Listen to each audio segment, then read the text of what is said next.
Hola, hola, ¿me No, escuchan? si te acercas. No, más cerca. Hola, ¿me escuchan? Hola. Bueno. Bueno, vamos a dar comienzo a la actividad del día de hoy.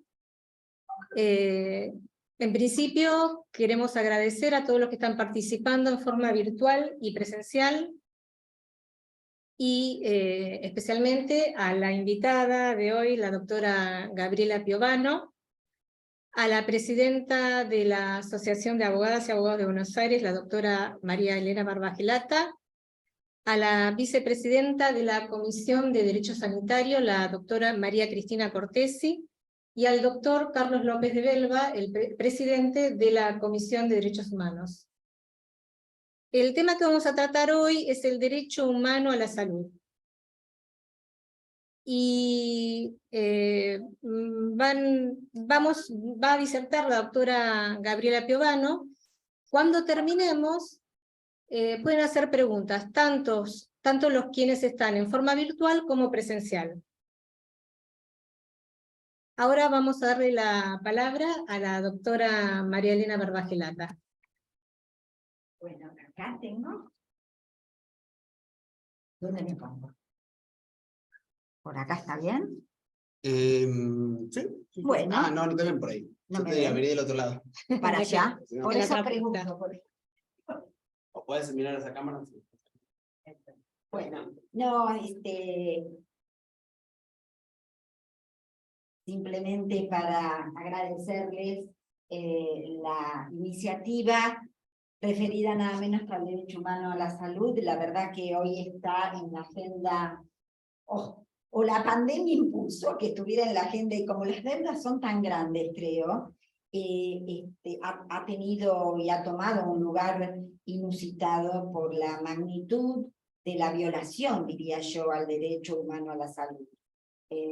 Todos sabemos las dificultades que hay en el sistema de salud para poder acceder simplemente a gozar del derecho humano a la salud, y yo creo que es uno de los derechos que está claramente señalando las desigualdades que existen en nuestro país, en el mundo, pero creo que en nuestro país, donde hemos hecho gala de un sistema de salud público muy desarrollado y con posibilidades de acceso, y creo que ahora tenemos una gran crisis, no solo en el acceso y goce, sino en la calidad, las diferencias que hay en la calidad de la atención, y que hacen justamente a que se comercialice, se mercantilice como nunca este derecho a la salud. Por eso creo que es una deuda de esta democracia. Vamos a cumplir pronto 40 años de esta conquista de la democracia, ininterrumpida por suerte en nuestro país, pero es una deuda que tenemos que debatir y tenemos que proponer. Así que muchísimas gracias a la Comisión de Derecho Sanitario, a la Comisión de Derechos Humanos, a nuestra expositora, porque seguramente como abogados y abogadas vamos a aprender un poquito más, porque es una temática interdisciplinaria como pocas que hay, ¿no? Así que bueno, nada más que esto, muchísimas gracias. Así es, muchas gracias, doctora María Elena. Ahora le damos la palabra a la doctora María Cristina Cortesi, que es la vicepresidenta de la Comisión de Derecho Sanitario. Doctora. Bueno, muchas gracias, gracias a todos, buenas tardes. Yo me voy a referir brevemente a algo que me parecía importante agregar, como el reconocimiento del derecho a la salud como un derecho humano fundamental dio lugar a esta nueva disciplina que hoy tenemos, que es el derecho de la salud, como el conjunto de normas, una disciplina autónoma, una disciplina que atraviesa todas las otras disciplinas, se nutre de ella y que está en continua evolución.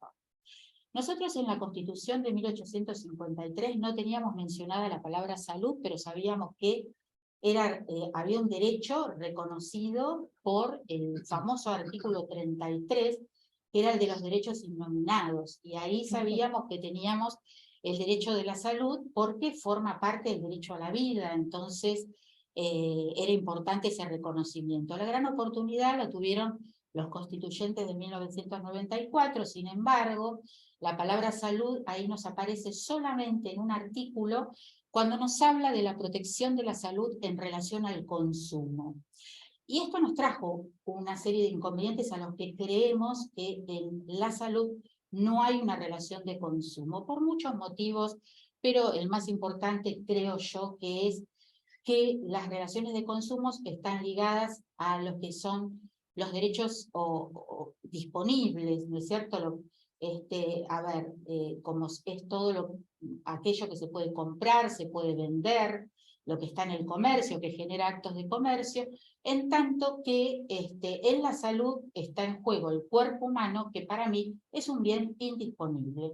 A menos que alguno opine lo contrario, hace muy poco hubo un legislador que dijo que podríamos comprar y vender nuestros órganos. Bueno, yo no estoy de acuerdo con eso, por eso tampoco estoy de acuerdo con esta cuestión que nos trajo ese artículo a quienes pensamos que no hay una relación de consumo. Bueno, más allá de todo eso, como yo siempre le explico a los alumnos, les digo, el derecho a la salud entró por una ventanita, pero se colocó en un lugar de privilegio, porque a través del artículo 75, inciso 22 de la Constitución, no sé si esto lo pensaron los constituyentes o no, pero ahí encontramos los tratados internacionales de derechos humanos, y esos tratados, digamos, reconocen a la salud como un derecho humano. La cuestión es que en esta nueva configuración de la pirámide jurídica tenemos en la cúspide no solamente la Constitución Nacional, sino esos tratados internacionales de derechos humanos. ¿Y esto qué consecuencia nos trajo? La consecuencia inmediata fue la aparición de una serie de reclamos por parte de los particulares que empezaron a reclamar su derecho a la salud por este motivo de ser considerado un derecho humano, ¿no? Los jueces en ese momento prácticamente no tenían legislación, no había legislación de salud, estábamos huérfanos de legislación de salud. Sí tenían, por supuesto, los tratados internacionales y algunas leyes sueltas. Pero en un momento dado nos empezamos a dar cuenta que había que legislar, y se empezó a legislar. Y un día encontramos que de tener un conjunto de leyes sueltas, pasamos a tener, digamos, algo armónico, que era la doctrina de los autores, junto con la jurisprudencia, junto con la legislación, todos alineados debajo de ese paraguas protector de los derechos humanos, del artículo 75, inciso 22, que después con el tiempo hizo necesario que se modificara la Constitución Nacional, el Código Civil y Comercial de la Nación, como para poder incorporar esos preceptos constitucionales. Entonces nos dimos cuenta que tener un conjunto de leyes sueltas ahí, empezamos a tener un sistema jurídico con un objeto propio, que es la salud, y que se había configurado esta disciplina autónoma. Esto me recuerda que algunos autores, por ejemplo, en Brasil, Roberto Lira Filho, él dice que el derecho a la salud lo llama el derecho hallado en la calle, o derecho desde la calle, simbolizando a este derecho, o simbolizando en la calle, mejor dicho, como la sociedad. Y dice, es el derecho que emana del clamor popular. Y aún hoy, como bien dijo la presidenta de esta institución, aún hoy sigue ese clamor, lamentablemente, ¿no? O sea, se sigue reclamando. Pero en ese momento, ese reclamo que empieza con el reconocimiento del derecho a la salud como derecho humano, es lo que configuró lo que hoy conocemos como el derecho ya no a la salud, que por supuesto existe, sino el derecho de la salud como esta nueva disciplina. Importante, por supuesto, para los reclamos que después iban a venir. Bueno, el derrotero que siguió este derecho, el reconocimiento de este derecho en nuestro país, fue así, o sea, fue a través del reclamo popular, canalizado a través de la cantidad de digamos, de fallos de la justicia, es decir, las personas canalizaban el reclamo a través de la justicia, pero también esto hizo que se conformaran los grupos de pacientes. Digamos, estas organizaciones de la sociedad civil tan importante que lo que hacen es visibilizar los problemas de determinadas enfermedades y luchar por sus derechos. O sea, todo esto fue motivo de este reconocimiento del derecho a la salud como disciplina autónoma, por eso no quería dejar pasar. Y tampoco quiero dejar pasar esto de que hoy es un problema que aún no hemos solucionado, es un problema, o sea, para las dos partes, para el financiador, porque hay un tema relacionado con la sustentabilidad del sistema, ya que cada vez tenemos tecnología más cara. Hoy tenemos medicamentos que cuestan $2.100.000 y que, bueno, se les está suministrando en nuestro país a las personas a través de la vía de los amparos. Pero hay un tema relacionado con la sustentabilidad, por un lado. Y por otro lado, obviamente, la parte más débil, que siempre es el paciente, con estos temas lo que hacemos es revictimizarlo, porque el paciente ya es víctima de una enfermedad y lo revictimizamos cuando además no le damos el tratamiento necesario, cuando el sistema, digamos, no le da el tratamiento necesario para aliviar o curar su enfermedad. Así que bueno, por mi parte nada más, agradecerles estos minutos como para dejar sentado esto, el derecho de la salud como disciplina autónoma, que hoy ya la reconocemos, y la importancia que ha tenido, por supuesto, los tratados de derechos humanos y el reconocimiento de la salud como derecho humano. Gracias. Muchas gracias, doctora. Ahora le damos la palabra al doctor Carlos Alberto López de Belva, presidente de la Comisión de Derechos Humanos. Gracias, Adriana. Buenas tardes a todos y todas. Simplemente destacar la oportunidad de estar aquí. Cuando creíamos que estaba todo dicho, todo oído y todo comprendido en relación a los derechos humanos y fundamentalmente al derecho humano a la salud, tenemos que empezar como a reiniciar un camino que creíamos ya recorrido prácticamente hasta el final. En una actividad reciente de la Comisión de Derechos Humanos de esta institución, decíamos que el mundo está en crisis en relación a los derechos humanos, en relación a la democracia, el neoliberalismo, el neocolonialismo, el neofascismo, lo que le queramos decir, nos está obligando a replantearnos cosas que considerábamos, por lo menos desde el campo de la militancia por los derechos humanos, ampliamente superadas. Sin embargo, ¿por qué digo que es oportuna esta actividad de hoy? Porque hace muy pocas horas un legislador, lamentablemente incorporado, por lo menos hasta ahora, por la Corte Suprema, nada más y nada menos que al Consejo de la Magistratura, dijo que la democracia no le había mejorado la vida a ningún argentino ni argentina. Yo me siento profundamente agraviado, porque a mí sí me la mejoró. Y creo que a todos aquí presentes, ¿no?, la vida es la democracia.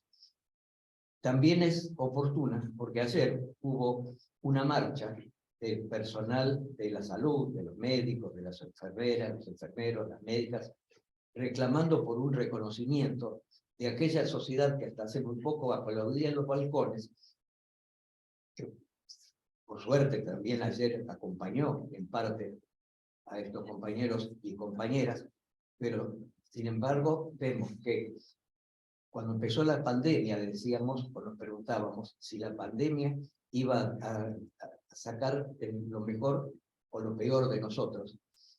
Tengo dudas en cuanto a la respuesta, pero creo que sacó algunas cuestiones que realmente son altamente significativas.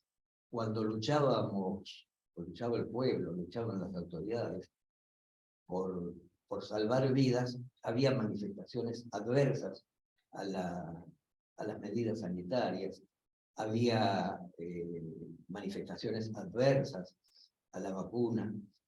Entonces, yo siento como que estamos nuevamente a 40 años de vivir en democracia, tener que explicar que sí, que la democracia nos ha mejorado la vida.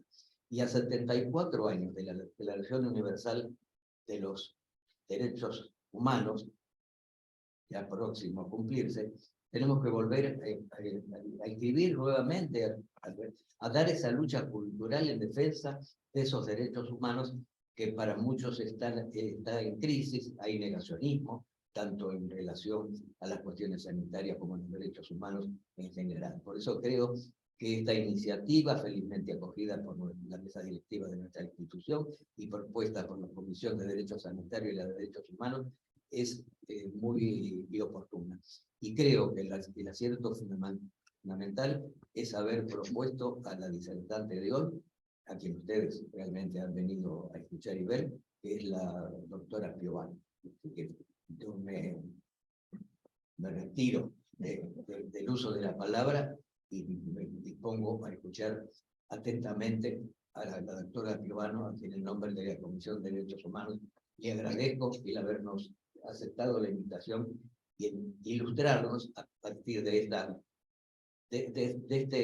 este cuadro en que nos encontramos, por lo menos yo, perplejos ante este desprecio por los derechos humanos, ante el desprecio por los derechos humanos a la salud. Y bueno, una vez más nos toca levantar la bandera de la lucha. Muchas gracias a todos y todas. Muchas gracias, doctor. Ahora le vamos a dar la palabra a la doctora Gabriela Esther Piovano, médica infectóloga del Hospital Muñiz, terapista intensivista, comunicadora popular, poetisa y creadora, como se autodefine. Muchas gracias, doctora.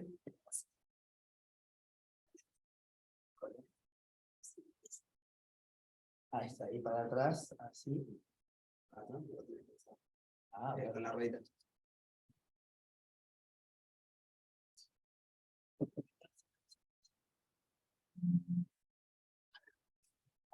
¿Con esto o con la ruedita? Bueno, ahí, ¿sí?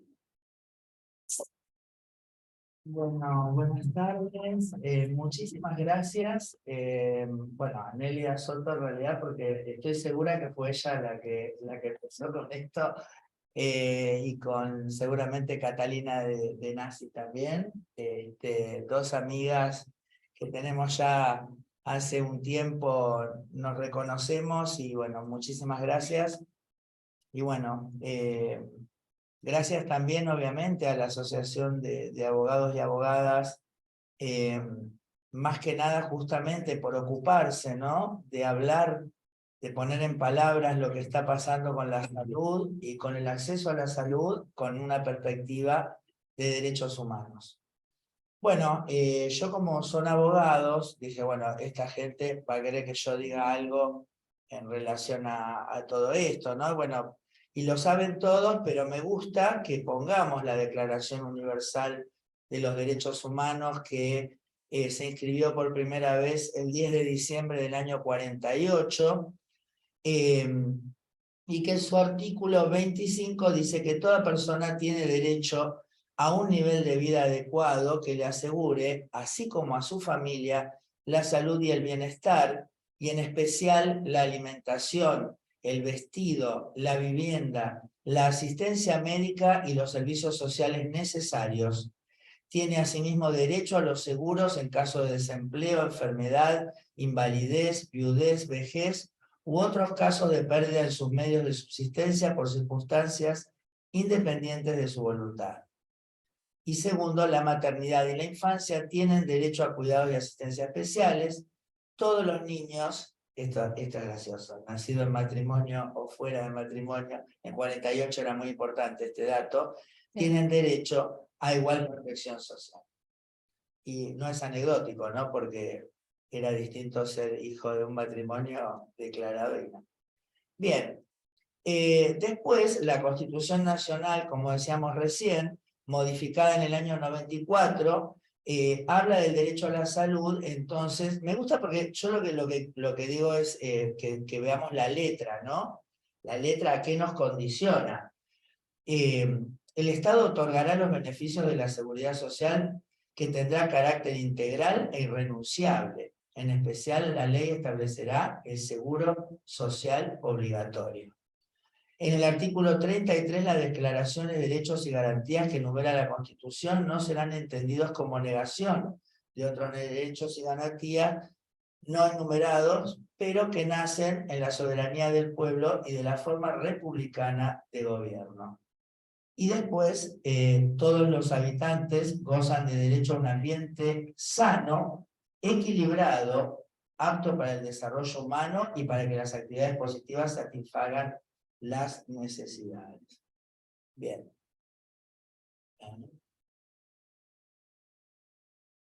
Ahí está. Bien, para implementar esto, se creó en el año 88, se sancionó la ley que hablaba del seguro de salud, ¿no es cierto? Entonces se creó el Sistema Nacional del Seguro de Salud, con el alcance en el seguro social, a efectos de procurar el pleno goce del derecho a la salud para todos los habitantes del país, sin discriminación social, económica, cultural o geográfica. En el artículo 2 decía que tendrá como objetivo fundamental proveer el otorgamiento de prestaciones de salud igualitarias, integrales y humanizadas, tendientes a la promoción, protección, recuperación y rehabilitación de la salud que respondan al mejor nivel de calidad disponible y garanticen a los beneficiarios la obtención del mismo tipo y nivel de prestaciones, eliminando toda forma de discriminación en base a un criterio de justicia distributiva. Bueno, también mandaba que las políticas serían instrumentadas a partir de las directivas del Ministerio de Salud y Acción Social, y quiénes eran los beneficiarios, todos los que estaban comprendidos dentro de las obras sociales, los trabajadores autónomos comprendidos en el régimen nacional de jubilaciones y pensiones. Acá abajo, las personas que con residencia permanente en el país se encuentren sin cobertura médico-asistencial por carecer de tareas remuneradas o beneficios previsionales en las condiciones y modalidades que fije la reglamentación, y el personal dependiente de los gobiernos provinciales que tenían, digamos, su cobertura, pero que también entraban dentro de esta idea. Bien, bueno, después se crea acá me quedó mal, pero bueno, se crea la agencia, ¿no?, de seguro sociales, perdón, y después se pasa a lo que tenemos hoy, que es la superintendencia de servicios de salud. Muchas gracias.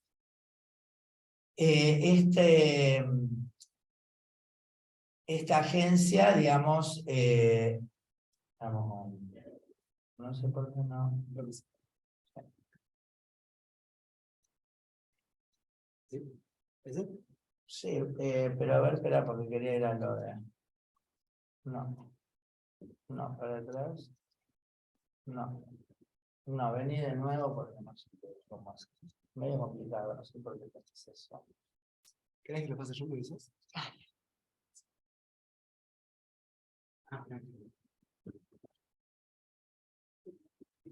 Perdón, problemas técnicos.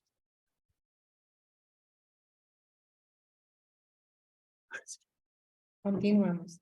Ahí. Bueno, lo que yo quería decir, entonces cuando poníamos la otra que llega, adelantamos la...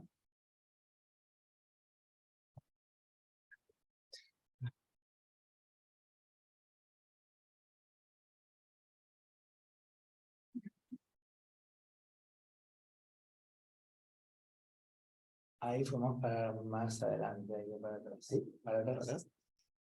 Para atrás. Ahí. Bueno, algo que vino, digamos, bueno, en realidad si vemos la fecha de todo esto que estamos hablando de gobierno, ¿no?, de fines de Alfonsín, el menemismo, ¿no es cierto?, con la descentralización de los recursos, ¿no?, bajar, digamos, la cobertura del Ministerio de Salud a nivel nacional y mandar todo lo que era la educación y la salud a las jurisdicciones, ¿no? Y de esta forma, de alguna forma, también se genera, si bien hay una cobertura por parte de las obras sociales, las prepagas y el sistema público, esto genera un quiebre, digamos, y además la situación del debacle económico que va sucediendo y que empieza entonces a raíz de que teníamos una deuda externa que era impagable, ¿no es cierto? A partir de esto, los que trabajamos en salud empezamos a ser cómplices, ¿no? Porque para seguir trabajando teníamos que aceptar que cada vez hubiera menos recursos, o por ejemplo, recordábamos el otro día que hubo un periodo donde no había sábanas, por ejemplo en los hospitales, ¿no? Pero a su vez teníamos prohibido decir que no había sábanas o hacer acciones con respecto a esto, y teníamos que sotoboche decirle a las familias de las personas que nos trajeran sábanas y frazadas, ¿no? Porque la gente estaba arriba de los colchones. Y nosotros nos decían que por ahí que aquellos jefes, que ahora están todos jubilados, no podían decir que no había sábanas porque iban a tener alguna sanción. Y pasados unos años uno se da cuenta que en realidad de ninguna forma en el presupuesto del hospital no había un ítem que dijera sábanas, ¿cierto?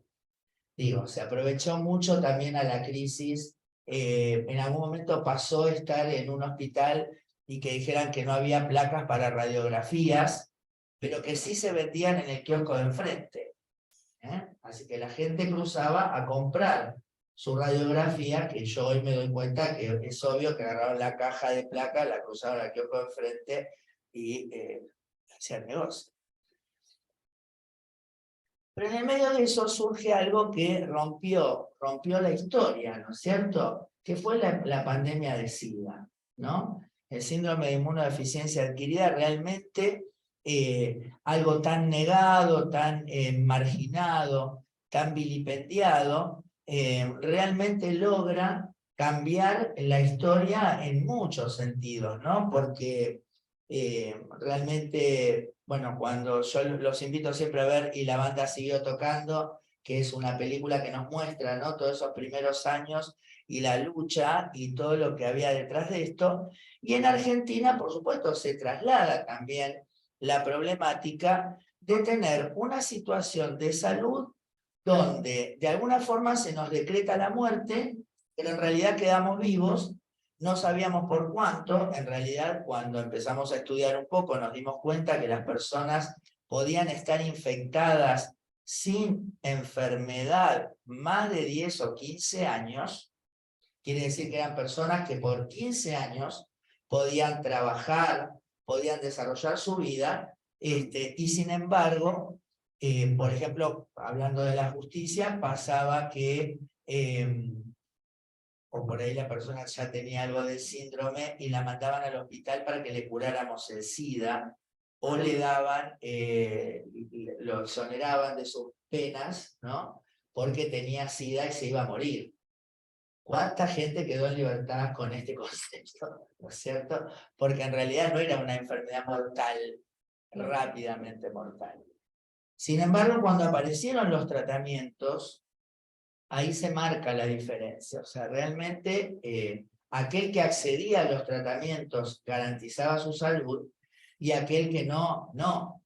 Pero inclusive los tratamientos son tan costosos que las familias pudientes de aquellos pacientes que por ahí se planteaban, bueno, nosotros podemos solventar los gastos, realmente después de 4 o 5 meses era imposible mantener este tratamiento, que además era de por vida, ¿no? O sea, no era una cosa que yo gasto una cantidad de dinero y ya está. Entonces, muchos de los afectados eran, por ejemplo, abogados, eran personas que ya venían peleando por los derechos civiles de las personas homosexuales, ¿no? Entonces, se monta sobre eso esta lucha y se logra entonces generar una ley SIDA, en esa época era SIDA, tuberculosis y malaria, un programa nacional basado en el programa de tuberculosis, que 100 años antes o 200 años antes se había hecho a partir también de la afectación, sobre todo creo yo, de las hijas de los ricos que tenían tuberculosis, y que el tratamiento realmente lleva mucho tiempo y necesita una cobertura y una cobertura económica. Entonces, sobre esa idea se monta, digamos, la formación del primer programa nacional de SIDA.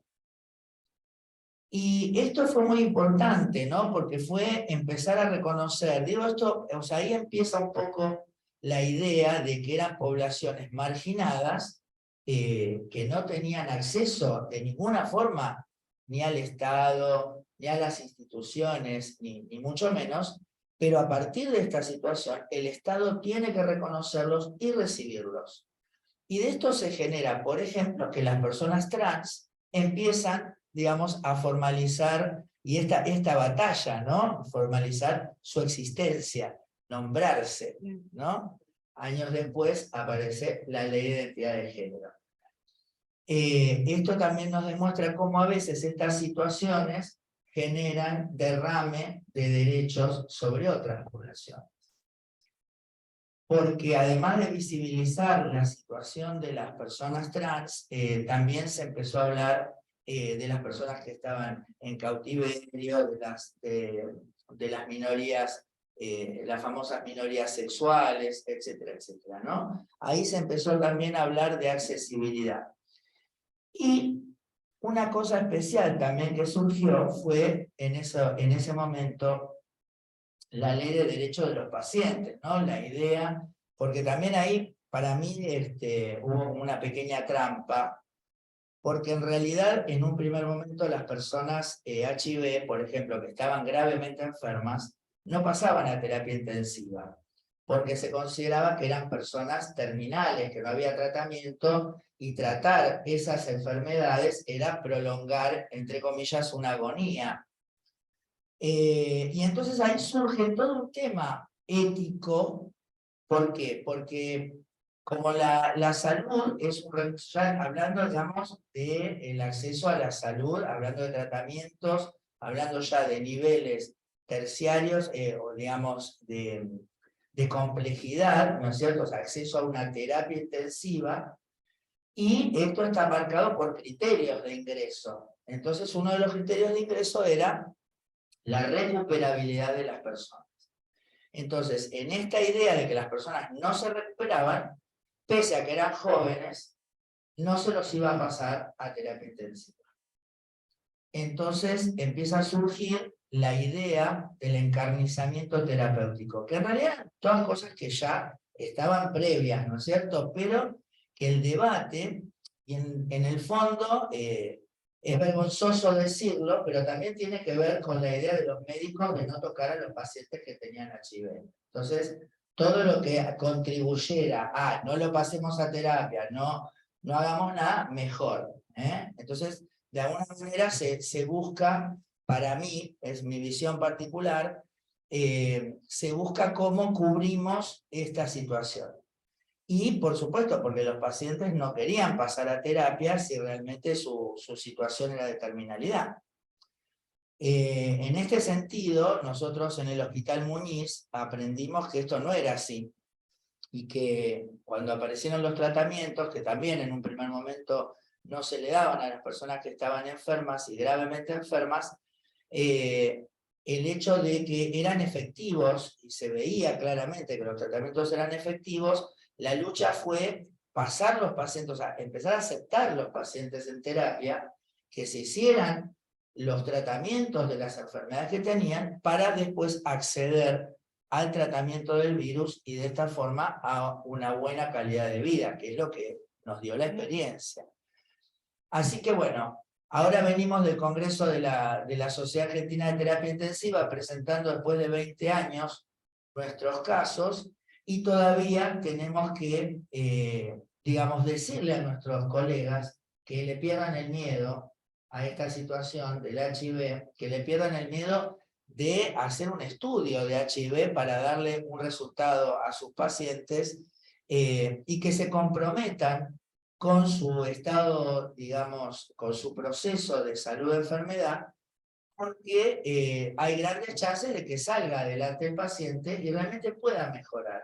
Y para nosotros, la verdad, es un triunfo cuando tenemos a una persona que viene con un problema de salud, que además con respecto a esto engloba, desgraciadamente todavía, la cuestión social, la cuestión del estigma, de la discriminación, y poderle dar una recuperación a su situación, también lo fortalece realmente como persona, ¿no? Entonces, en ese punto, esta persona sale con un plus. Y ese positivo, ya en vez de colocarlo en la situación de ser prácticamente el último orejón del tarro en la sociedad, pasa a ser un sujeto de derecho que actúa como docente, que actúa, digamos, como alguien que ordena o reordena muchas veces el sistema reclamando por sus derechos. Y bueno, y entonces tuvimos que aprender a hablar, digamos, y a su vez fue muy facilitador también que los pacientes puedan decidir sobre ellos mismos, ¿no? Por lo menos para mí, que no soy una médica hegemónica que tiene toda la verdad. Entonces, me parece muy interesante poder compartir con las personas que justamente son objeto de las prácticas de cuidado, de salud, etcétera, etcétera, quienes puedan decidir hasta dónde vamos y hasta dónde no. Y bueno, la ley de salud mental también, ¿no es cierto? Otro hito en el cambio de paradigma, ¿no? Donde también ingresa la cuestión de la voluntad del paciente, del equipo de salud, de la integralidad. Yo creo que es una ley muy buena, muy importante, pero creo que hoy, a la luz de las cosas que vemos, nos hace, no sé si replantearnos la ley, sino los recursos que damos para que la ley pueda realmente transcurrir, ¿no es cierto? Porque muchísimas de las situaciones que vemos que tienen que ver con personas con problemas muy graves de salud mental, quedan hoy sin cobertura, sin acompañamiento, sin tratamiento, porque realmente no es que realmente hacer algo en salud mental es ir siempre y que siempre falte, ¿no? Siempre un poco más. Pero la verdad que venimos muy quedados y obviamente que la pandemia llamada Macri para nosotros fue letal en todos los ámbitos de la salud, ¿no? De hecho, estaba en los planes de que cerraron la secretaría, el ministerio y lo hicieron secretaría, estaba en los planes cerrar el Programa Nacional de SIDA.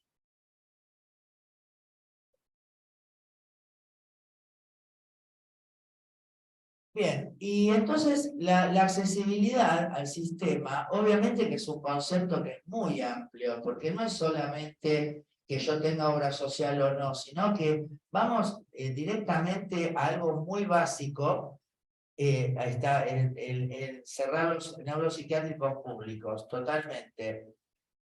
Vamos a hablar de eso también. Entonces, la accesibilidad al sistema implica cosas tan diversas como tener un medio de transporte y el dinero suficiente para subirme, que vaya a la consulta y que el profesional me haga las recetas que necesito o el estudio, o sea, que además me devuelva ¿no? El que me atiende en la puerta que no me maltrate y me eche, ¿no? O sea, cosas que por ahí en esta mesa así charlando no parecen importantes, pero cuando uno está en una situación de vulnerabilidad y va justamente al sistema, ¿no? Y por ahí algunos de nosotros puede enojarse, ¿no? Pero muchas personas a veces se enojan, pero se retraen, se van, dan lugar, digamos, a ese maltrato. Por ejemplo, otra cosa que vemos, ¿no? Que se habla un idioma que no se conoce, ¿no? Por ahí gente que viene acá a la Argentina de otros países que tiene un problema de salud por el cual tiene que caer, ¿no? No, mentira, por lo cual tiene que venir Y por ejemplo, no tenemos quien nos haga de intérprete. O sea, eso es un problema terrible, ¿no? Cuando fue el brote de cólera, que fueron a trabajar a Bolivia, los jefes nuestros, los sueros eran donados de China. Así que no tenían la más pálida idea que le estaban dando a la gente. Porque, ¿no? Decimos, si son en inglés, pero bueno, cloro, sodio, se escribe igual. Pero en chino no se escribe igual, ¿no? O sea, fíjense cosas que son por ahí que uno ni siquiera las piensa. Y bueno, ni que hablar cuando hoy por hoy en algunos lugares encontramos que son lugares públicos o que impresionan o que la gente cree que son públicos y tenés que pagar, o mismo cuando la gente dice, no, me voy a internar y cree que puede pagar lo que significa una internación cuando son miles y miles y miles de pesos. Pero sobre todo, uno de los factores más importantes, y cuando hablamos de la pandemia y de mi participación, tiene que ver con esto, ¿no? Con la información. O sea, la información es el bien fundamental para el desarrollo de cualquier actividad humana, ¿no es cierto? O sea, fíjense que la información que nos da el sistema nervioso, ¿no? Cuando la vista, ¿no? Que nos dice, guarda que hay un precipicio, o sea, tener esa información es muy importante. Y esto, con respecto a la salud, es, bueno, yo también, ¿no? Siempre soy la mala que dice las cosas malas. Pero bueno, discúlpenme. Las profesiones liberales tienen esto. O sea, yo para garantizar que la gente me venga a ver, es evidente que tengo que tener algo que el resto no tiene, y en este caso es información.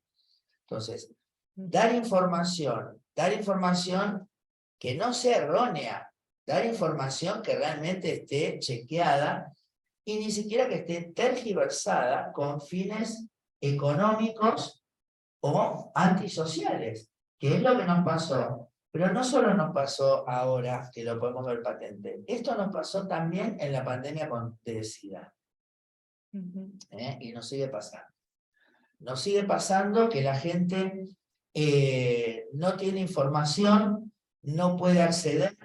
Hay sitios donde se sigue hablando de que el SIDA es una mentira, de que el virus no existe, de que los laboratorios están haciendo un negocio. Si queremos, lo trasladamos a las vacunas, ¿no? Pasa lo mismo, no solo con la vacuna COVID, sino con las vacunas en general, porque es obvio que uno de los procesos justamente que nos permiten no caer en las trampas es el conocimiento. Y en este caso ya estamos viendo, estamos en una época donde la internet nos acerca y nos abre ese bien tan preciado, pero que por supuesto el sistema lo va a permitir, no nos lo va a regalar así nomás ese recurso. Entonces se ha garantizado que la información que circula en las redes sea una porquería. O sea, no está chequeada, está tergiversada, se permite, digamos, que se digan cosas que ya se sabe que no son así. Porque una cosa es la opinión y otra cosa es la verdad, ¿no es cierto?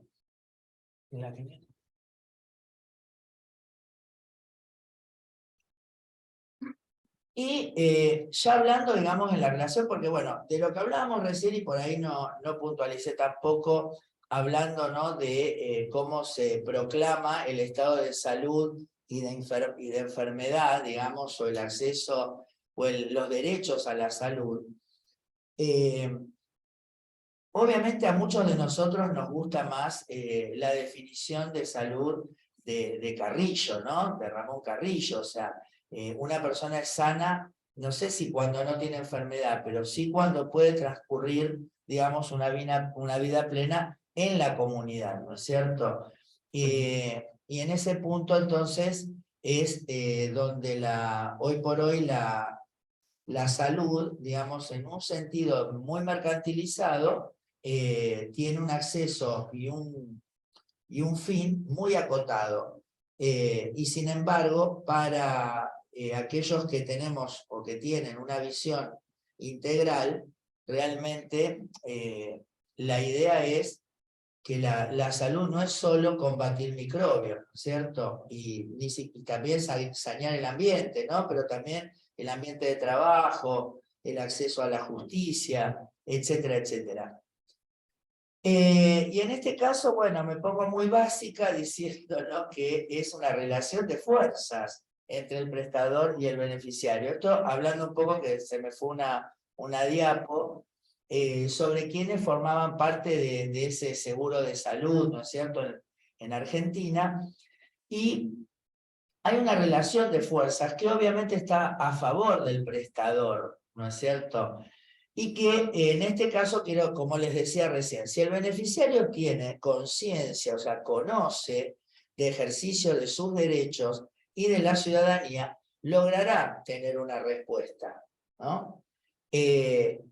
En cambio, ¿por qué? Porque el prestador tiene un poder fáctico, es el poder que tiene el hecho de ser la institución, la estructura, aquello que posee, digamos, los bienes que me van a dar la salud.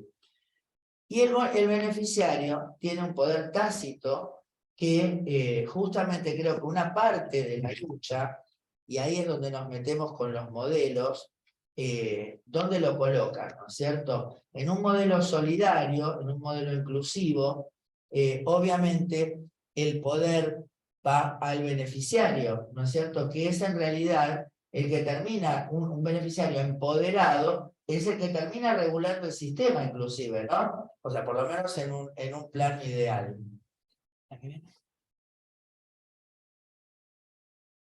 Por eso el sistema creó instituciones de contralor que representan a los componentes y que garantizan que esa relación de fuerzas se equipare, ¿no? Y acá les doy el permiso para que nos veamos todos juntos, ¿no? ¿Por qué? Porque justamente en esas instituciones que se generan para actuar de contralor, como puede ser la propia superintendencia, los defensores del consumidor, los defensores del público, del pueblo, etcétera, etcétera. Lamentablemente, entonces yo acá ingresa la idea de asalto de las instituciones, ¿no? Nosotros en la Argentina, políticamente, a partir de la década del 30, empezamos con una serie de procesos, ¿no?, de interrupción y de toma, digamos, justamente de la... No importa por después. Bien. Fíjense cómo esto también fue reforzado, ¿no? Esta pérdida de los mecanismos que garantizan en la democracia la accesibilidad y, digamos, la equidad, ¿no es cierto? Y acá tenemos, ¿no?, desde el golpe del 30, el del 55, todo lo que fue la década del 60 y 70, hasta el 90, en los 90, ¿no?, cuando el propio peronismo se hizo neoliberal, y hasta los 2000, ¿no es cierto? Nosotros vimos un periodo real de que, bueno, que se empezaran a gestar, digamos, esas relaciones interinstitucionales enfocados en los derechos de las personas, en los derechos de los pacientes, de las familias, etcétera, etcétera. Pero, lamentablemente, volvieron este asalto, la idea de asalto de las instituciones, volvieron en el 2015, ¿no? Entonces ahí me pregunto qué va a pasar en el 2003, y digo, podemos llorar. Pues si no podemos reír, podemos llorar. Espero que no. La desmanicomialización, totalmente. El tema es que para desmanicomializar necesitamos tener muchas casas de medio camino, necesitamos tener muchas familias fortalecidas para poder recibir a las personas con cuestiones de salud mental, que no es fácil la cuestión de la salud mental, porque a veces se idealiza a las personas, pero después cuando vos tenés que interactuar, necesitas que la gente que va a interactuar esté capacitada, tenga su espacio, etcétera, etcétera. Eso es una inversión enorme. Y esa es la inversión para mí que está faltando, ¿no? Para poder cerrar el manicomio, o por ejemplo, cómo hacemos con toda esta gente que está brotada en la calle diciendo que su hijo es el hijo del demonio, que hay que matarlo y a los 2 días lo mata. ¿Cómo? Y eso no intervino nadie. Entonces, esto es algo que realmente nos tiene que llamar a reflexionar en lo que está pasando, ¿no? Bien, ¿qué pasó en la pandemia? Bueno, justamente, ¿no? Si vamos a desglosar, las personas, creo que fuimos víctimas, ¿no es cierto?, de otra vez meter una situación, fíjense, de salud mundial, ¿no?, en el medio de la geopolítica, la idea de los negocios. O sea, si realmente cuando empezó la pandemia se hubiese tomado la actitud que tuvo China, ¿no?, que fue cerrar todo, asistir, acompañar, pero cerrar. Si se hubiesen cerrado, inclusive fíjense, ni siquiera estaba en la Argentina, hasta marzo no estuvo en Argentina. O sea que si se hubiesen tomado y no hubieran empezado, no, pero yo tengo que viajar, no, porque la empresa va a perder dinero, no, porque, bueno, si hubiésemos asistido durante 21 días a toda esa parafernalia, obviamente era una anécdota, y se hubiesen perdido los millones y millones y millones que han ganado a costa de vender desde fentanilo, guantes, gasas, barbijos, medicamentos, etcétera, etcétera.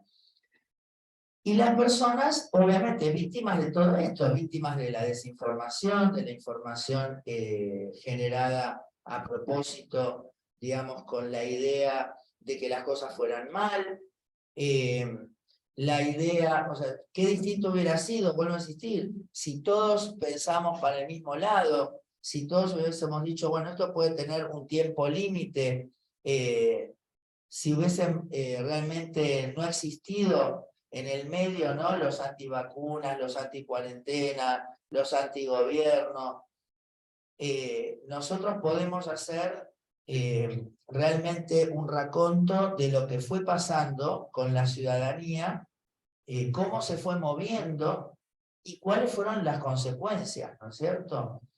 Y el mayor impacto en la pandemia lo tuvo la segunda ola, que fue a partir de febrero-marzo del 21, cuando Rodríguez Larreta justamente va a la Corte Suprema haciendo un lawfare en relación a la pandemia, ¿no? Porque fue un lawfare, se une un polo político, digamos, con mucha visibilización de su discurso, una serie de médicos, ¿no es cierto?, y de comunicadores, y la justicia, ¿no es cierto? Entonces, ese triángulo, en este caso, se puso a disposición de que el país chocara, ¿no es cierto?, con la pandemia.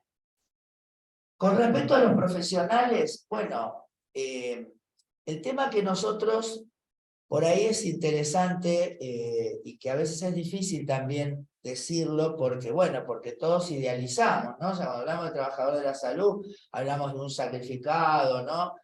Hablamos de alguien que le mete garra, que le mete corazón, pero no todos los profesionales son así, porque acá hubo una discusión, un debate muy profundo con respecto a los modelos, ¿no? Que era lo que decíamos, lo que se debatió en los 70, modelos solidarios, comprometidos, nacional y popular, inclusivo, versus un personal que viene, digamos, para mí, formado desde la época de la dictadura, donde realmente, obviamente hubo que cambiar, en ese combate gana la hegemonía médica, el médico instalado como el centro del acto médico, un profesional despectivo, no comprometido, comerciante, ¿no? O sea, alejado del paciente, porque obviamente yo creo que también una parte actúa el miedo,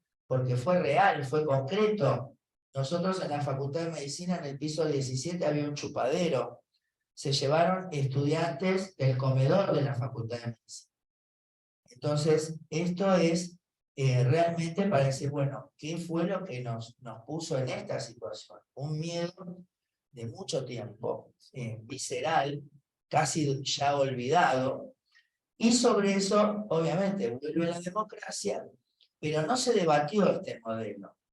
O sea, yo siento que sobre esa estructura que encima tampoco se limpió, tampoco se echó a mucha gente que había formado parte ya de la burocracia previa, y sobre ese patrón, digamos, de concepción, los distintos gobiernos fueron superponiendo nueva gente, nuevas camadas, pero que en realidad da la sensación de que el que venía con esa idea, digamos, exclusiva, maltratadora, etcétera, etcétera, iba impregnando a las nuevas capas, ¿no es cierto? Entonces nosotros realmente tenemos profesionales que les cuesta pensarse como seres trabajadores, como gente que se tiene que sindicalizar, como gente que, bueno, ni que hablar a veces cuando queremos hablar en lenguaje inclusivo, ¿no? Me pasó, ella estaba, compañeros, y uno decía, no, ya están hablando boludeces, y se fue del grupo.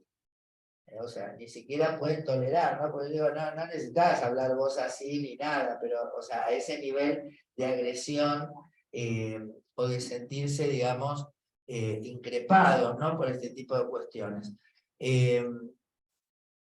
Inclusive hay muchos sectores en el país donde realmente los profesionales de la salud fueron víctimas, ¿no es cierto? Recordemos gente que no se quiso vacunar, ¿no? Porque creyó realmente que las vacunas no eran buenas y terminaron muertos.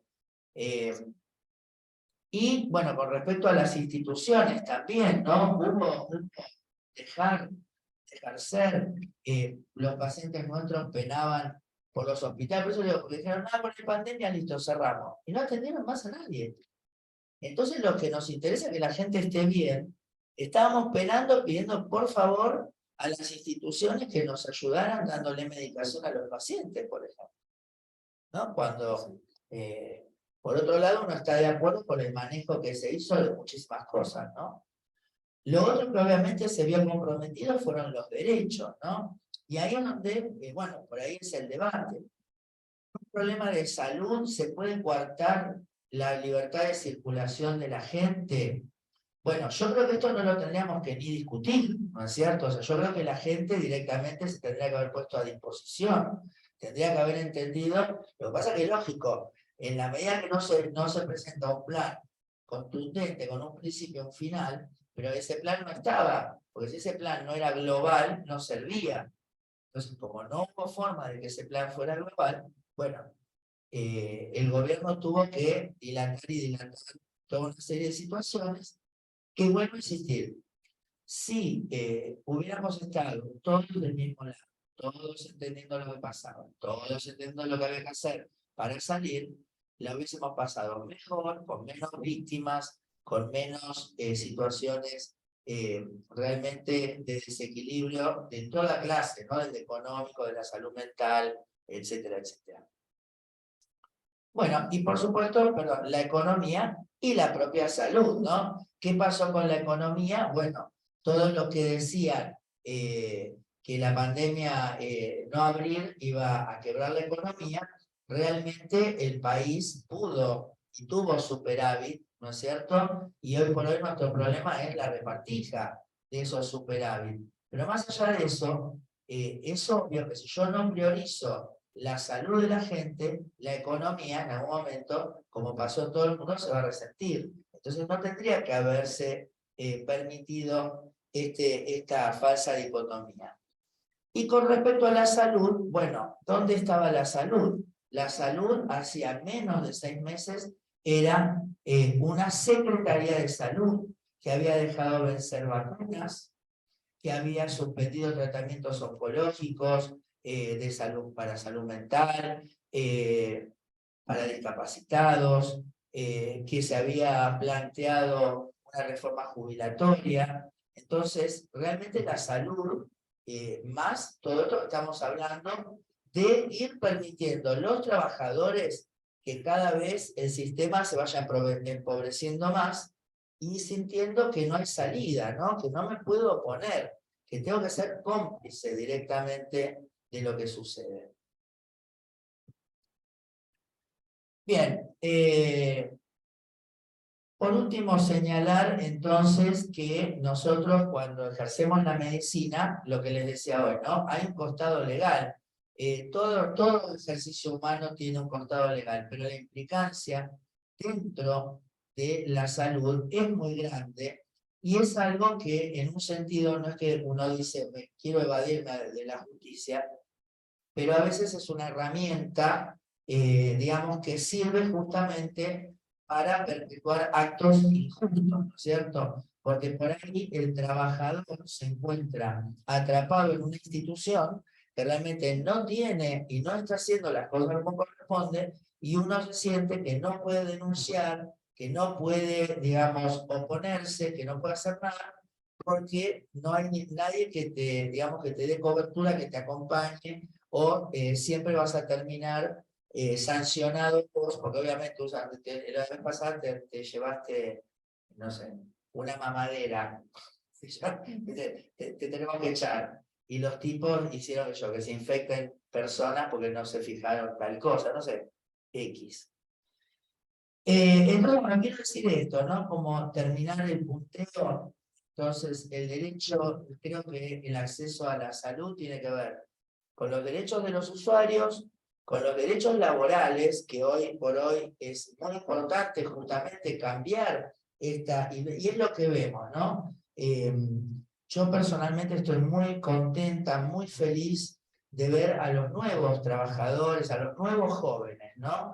Ver a los jóvenes, que yo creo que lo que pasa es que no tienen intereses propios, en el sentido de decir, yo voy a la escuela, la vida está podrida, es una mierda. No le digo nada a nadie. Obviamente estoy en un premio, la vida está podrida, pero bueno, ¿qué pasa con esto? Tengo que hacer aquello, tengo que hacer lo otro. Bueno, no es que uno diga, o nos pasa a nosotros, lamentablemente tenemos un gremio que muchos de los gremialistas son jefes, entonces forman parte de la estructura. Entonces es muy difícil que esa persona pueda salir, porque se tiene que debatir en su continuidad de jefatura, por ejemplo, ¿no? En cambio, los chicos no. En cambio, los jóvenes residentes y concurrentes, que quiero decir que no son todos médicos y médicas, algunos son psicólogos, otros son enfermeras, enfermeros, enfermeres, son técnicos de rayos, de laboratorio, trabajadores sociales.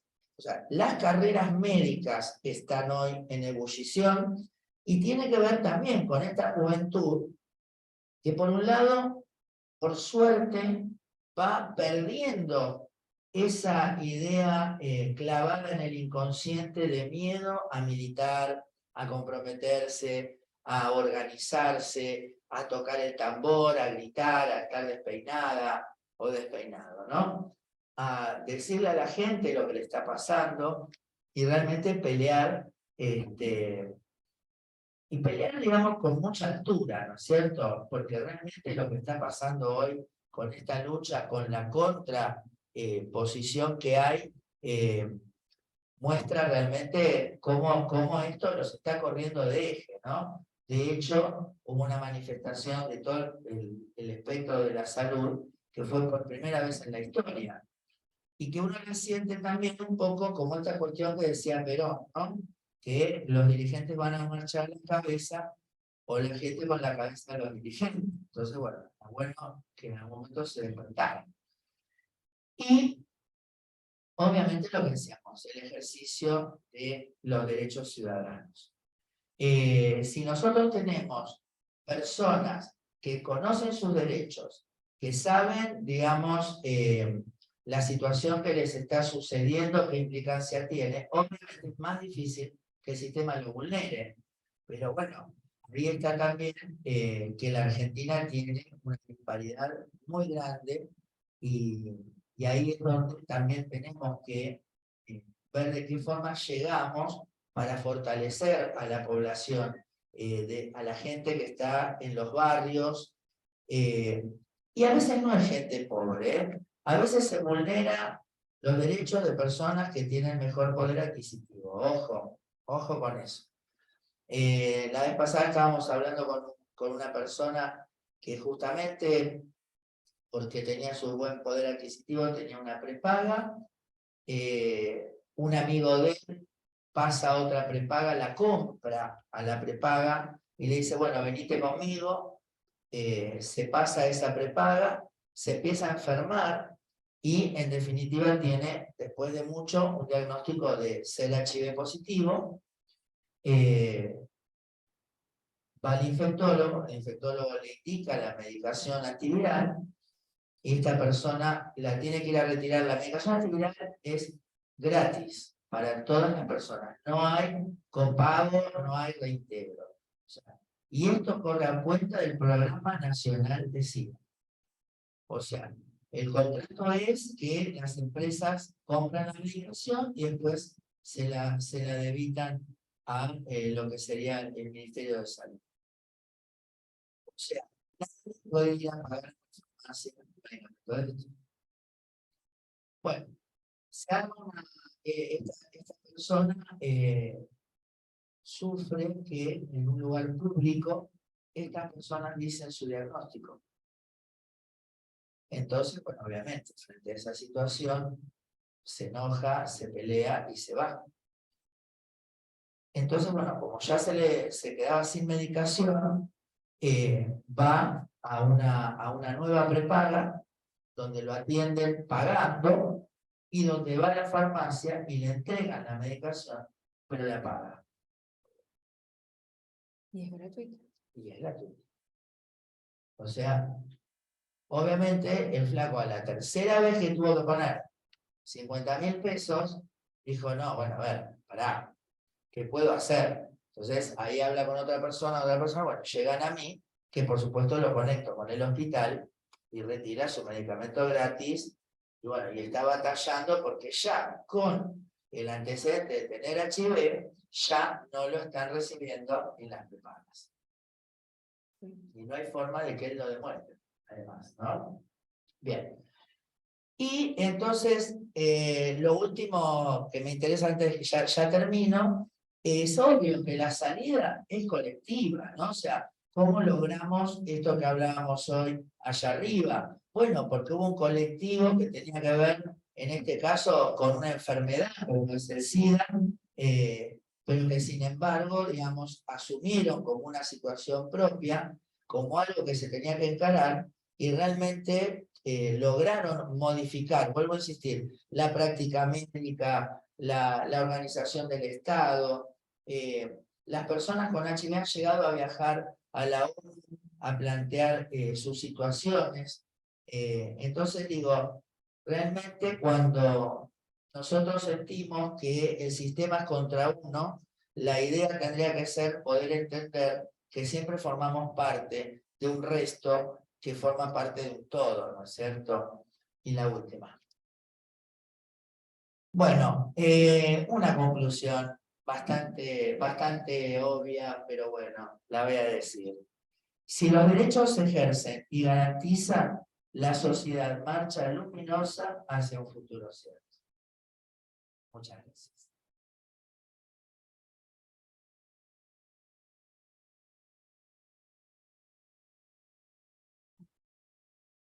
Ahora, gracias, Gabriela. Ahora vamos a las preguntas. Acá preguntan, se fue la pregunta. Damián Alegre pregunta, que es asociado, dice, en los planes estaba Claro, por ser neuropsiquiátricos públicos. Sí.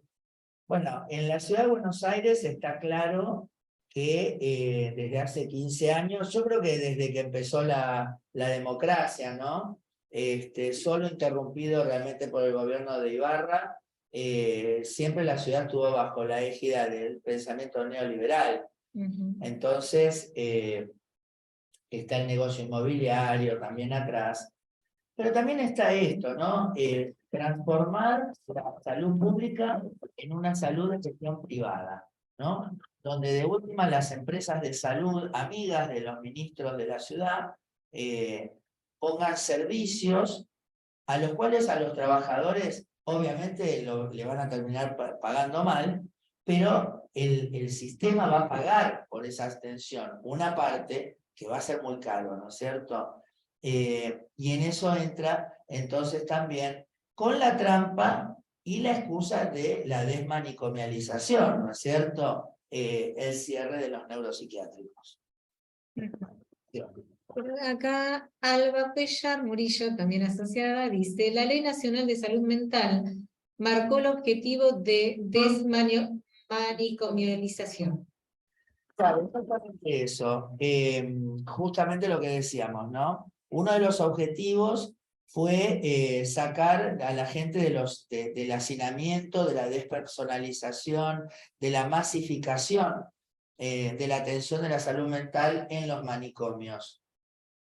Y es algo que es muy importante, pero que requiere entonces de un acompañamiento, porque es verdad que en este momento en la mayoría de las instituciones, la mayoría de las personas que están en las instituciones de salud mental tienen problemas sociales más que de salud mental, o por lo menos son situaciones de salud mental que pueden tener un tratamiento, una asistencia, un acompañamiento que no requieren, o sea, no están alienados. Sin embargo, no tienen familiares, sin embargo, no tienen lugares, no tienen quien se pueda ocupar de garantizar, por ejemplo, el acceso a los medicamentos. Entonces, la ley está muy bien planteada, pero desgraciadamente la implementación es muy deficitaria y esa falla a veces tiene consecuencias muy, muy graves, ¿no? Como esto que estamos diciendo, gente que claramente, o sea, no se hace la loca, es gente con problemas de salud mental muy graves, desequilibrados, y que nadie se puede hacer cargo en el barrio de dar una alarma hasta que las cosas pasan de la peor manera, ¿no? ¿Alguien acá quiere hacer alguna pregunta? Acá Nelly quiere hacer una pregunta. A ver, permíteme.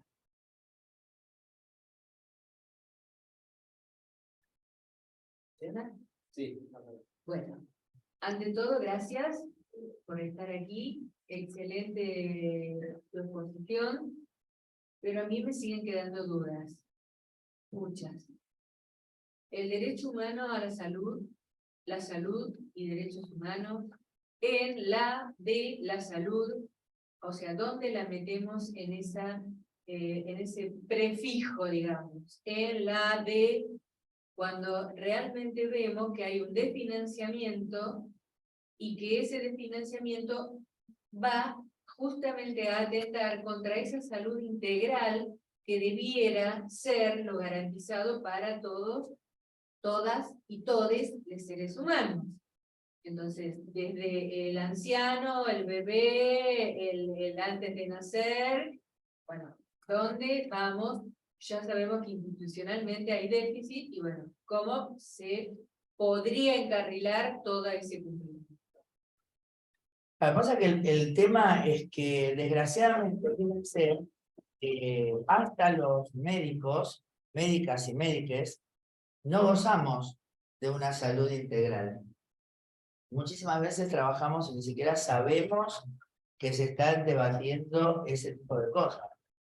Porque por ahí los trabajadores se quejan, pero después te hablan de, por ejemplo, ahora de la casa de Gran Hermano, o de la final de los cocineros, o de cualquier otra cosa menos hablar de política, ¿no? Entonces, hablar de salud, hablar de cómo nos organizamos, de lo que permitimos, de lo mal que estamos tratados nosotros mismos, porque no es que hay una salud mejor para el médico, ¿eh? Cuando caemos nosotros, inclusive a veces es peor. A veces es peor decir que sos médico, o decir que tu hijo, que vos sos su mamá y que vos sos médica. Por eso es muy duro y es muy difícil. Yo hace un tiempo, porque milito en la sociedad civil de HIV, porque bueno, yo iba a la Facultad de Medicina, militábamos en los 80, 90, y cuando fue, sobre todo, cuando vino la ley de obediencia de vida, el punto final, el primer lanzamiento Cara Pintada. Se transformó mucho la dinámica de la militancia en la facultad. Entonces yo la verdad que en ese momento le dije, bueno, me voy a recibir de médica y voy a salvar vidas a los pies de la cama del paciente, ¿no? Y aparece el SIDA con toda esa discriminación a las personas que terminaban siendo, vuelvo a insistir, el último orejón del tarro. Entonces, a mí me pareció que si estas personas se fortalecían y peleaban por sus derechos, iban a derramar sobre los derechos de otras personas. Entonces empecé a militar en ese ámbito, fortaleciendo a quienes podía, ayudando a diversas agrupaciones, grupos, instituciones a trabajar en el tema.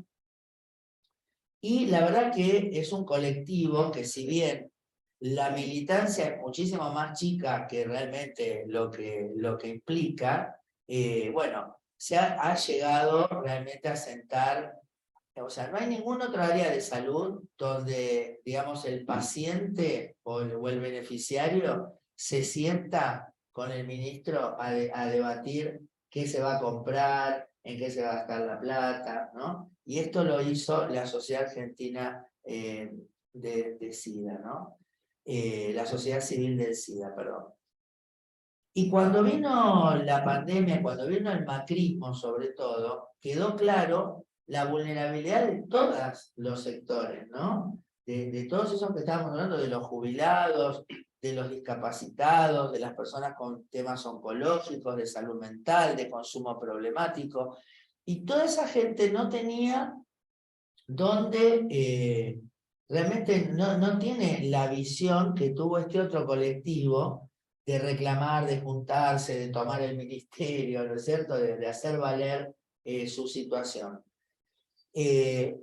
Así que la verdad que yo en lo personal pensé que nosotros tenemos dos problemáticas, ¿no? Tenemos un problema que es la visión del sistema, ya no hablando obviamente de aquellos que determinan los movimientos de dinero, ¿no? Hacia dónde se deriva determinada cuestión para la obra social, para la prepaga. Porque nosotros podemos cambiar todo eso, pero si no cambiamos el carácter de la atención médica, si no cambiamos el carácter del médico, y si no cambiamos el carácter de la persona que se va a atender, que es son cambios muy profundos, y no creo que los pueda resolver ni yo, ni nosotros en esta mesa, ¿no? Pero creo que sí entender que hay que apuntar a una política que vuelva a empatizar, vuelva a ser mira, desde la burocracia en general, ¿no? Y ni que hablar lo que es el cuerpo médico con todos estos otros estamentos, porque esto también es de las trabajadoras sociales, también es de los psicólogos, o sea, hay mucha ignorancia, hay mucho prejuicio, hay mucha cosa que no se sabe, y en todo caso te rechazo, en todo caso no te doy, en todo caso no te ayudo. El día que el personal de salud tenga claro, digamos, de qué es objeto, para qué sirve, ¿no? Y en qué está metido, en qué política está metido, el sistema de salud se va a poder organizar como quiera, pero va a ser un sistema amigable y efectivo.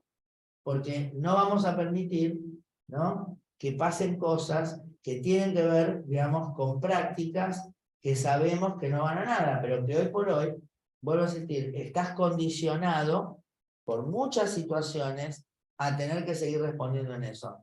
Yo hoy veo que lo que pasa con los jóvenes nos da una gran posibilidad de rediscutir y de cambiar, digamos, esa mirada. Hoy por hoy la vicepresidenta ya hace más de 2 años que empezó a hablar del sistema integrado de salud, y yo reclamo esto. No veo en ese esquema ni la representación de los trabajadores de salud, no desde, digamos, de qué sector trabajás, si estás en obras sociales o en paga, porque estamos discutiendo que nos paga. pero no estamos discutiendo cómo trabajamos. No estamos discutiendo que hay médicos que hacen prácticas para cobrar más porque lo que cobran por una operación es poco. Entonces, empezá a cobrar la operación como corresponde y no hagas cosas que no tenés que hacer. Pero es muy difícil visibilizar todo esto porque hay una implicancia legal. Entonces, es como que, bueno, es todo un trabajo, pero creo, vuelvo a insistir, que las nuevas generaciones que están paradas de otro lado van a cambiar mucho esas cosas y eso es lo que nos tiene que también poner felices.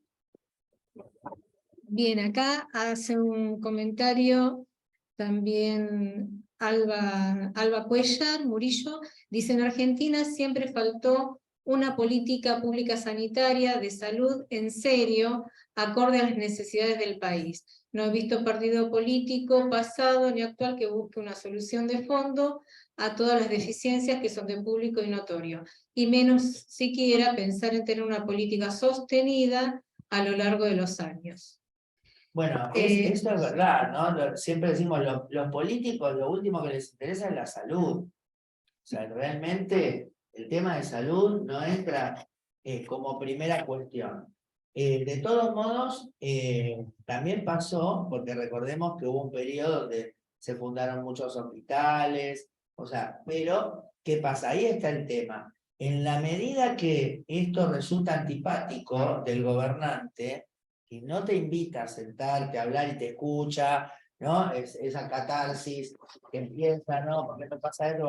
Listo, pero cuando podemos avanzar, ¿qué es lo que pasa? ¿Qué es lo que...? Porque si no se diseñan políticas, pero que no se vuelva a existir. Cuando se hizo la asignación universal, en la contraprestación era llevar a los chicos a la escuela y al control médico. Y una colega pediatra me dice, no, porque estoy cansada, que las gordas me traen los pibes y yo no te voy a hacer certificado. ¿Y para qué me hacen hacer los certificados? ¿Cómo para qué te hacen hacer? ¿Vos no sabés para qué te hacen? No. Bueno, te los hacen hacer porque la contraprestación de la asignación universal es que los chicos vayan a la escuela y que además vayan al médico y que tengan las vacunas y todo. Lo cual le parece una brillante idea, ¿no? Ya prácticamente se estaba terminando. Cuando Por eso les digo, por ahí falta esa comunicación que a veces vemos, por ejemplo, en los gobiernos populares, que se brega y están muy bien por los desprotegidos, porque esos son la prioridad tiene que ser ahí, pero no escuchamos a los trabajadores que van a ejecutar esas políticas.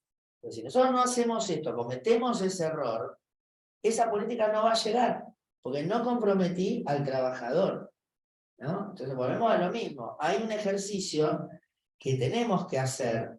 ¿Por qué? Porque lo que fue la dictadura fue muy fuerte, y quedó muy enganchado después toda la lógica que nos va planteando la televisión, que nos va planteando los medios, ahora las redes y todo eso. Entonces, para romper eso, hay que tomar un trabajo que es uno a uno, que es un trabajo, digamos, mucho más profundo y que lleva mucho más esfuerzo, pero que sin duda es lo que nos va a permitir cambiar, correr el eje de ser, digamos, quienes estamos todo el tiempo parchando, por ejemplo, buscándonos más trabajo, a reclamar un sueldo digno y condiciones de salud, no solo pensando en nosotros, pensando en lo que estamos haciendo, que es velar por la salud del prójimo. Así es. Acá Andrea Janet Bobagoffi dice: durante la pandemia se acentuó la discriminación. Bueno, fue terrible, porque no podemos hablar ni decir, bueno, si fue acá, allá o en el otro lado, pero hubo gente que no la tocaron. Hubo gente que directamente, como entró, pasó a una terapia y bueno, chau. Murió al 100% en determinados lugares. El propio médico fue víctima de la discriminación. Vuelvo a insistir, bueno, no, para aquel que quisiera ver, puede ser, bueno, vamos a salir mejores. Sí, lo que quieran. Lo que pasa es que uno se empieza a dar cuenta que el mundo está lleno de gente que no quiere. ¿Entendés? Que uno piensa, ¿no? Porque yo era la típica nena, ¿no? Que quería que todo el mundo, yo pensaba bárbaro, entonces todo el mundo tenía que pensar como yo. Y la verdad que a veces ni yo pienso como yo. Entonces, si pensamos en las grandes diferencias culturales que nos atraviesan, la forma de ver la vida, bueno, no es que por ahí en un momento no podamos sentir como el otro, pero la verdad es que aspirar a que todo el mundo vea lo mismo es una utopía totalmente irrealizable, ¿no? Entonces, antes de frustrarnos con eso, uno por ahí prefiere decir, nada, yo no quiero que todo el mundo me vote lo que nosotros pensamos, ¿no? Porque seamos mayoría menos. Bueno, acá agradecimiento, Silvia Guardado dice muchas gracias a la doctora Piovano y organizadores de esta actividad. Bueno, muchas gracias a ella, que es la falsa y marrón. La falsa y marrón que hay acá. ¿Sí o no?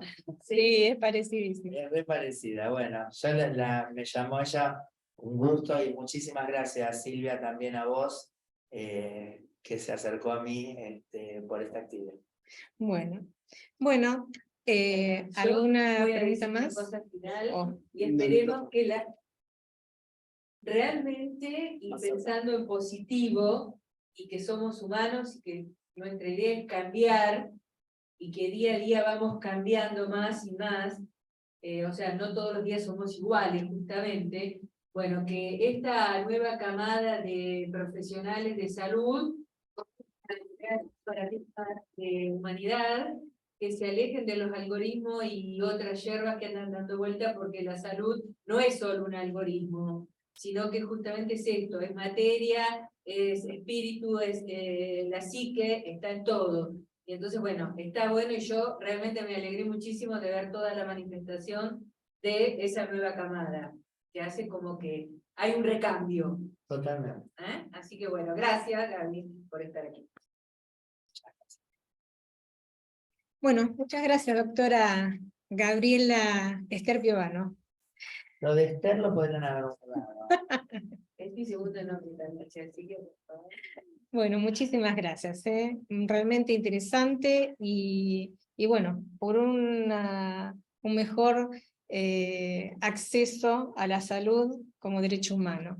Y bueno, nosotros los invitamos a todos y a todas a participar a la Comisión de Derechos Humanos que tiene lugar los primeros lunes y terceros lunes de cada mes, a las 13:30 hasta las 15 horas. Y también a la Comisión de Derecho Sanitario, que se reúne los primeros martes de cada mes a las 15 horas. Así que, bueno. Invitamos para el 10 de diciembre. Bueno, también invitamos para el 10 de diciembre. Lo hacemos sí, el 7 de diciembre a las 12 horas. A las 12 horas. En la Plaza Lavalle a la conmemoración del Día de los Derechos Humanos. Así que muchas gracias a todos y a todas.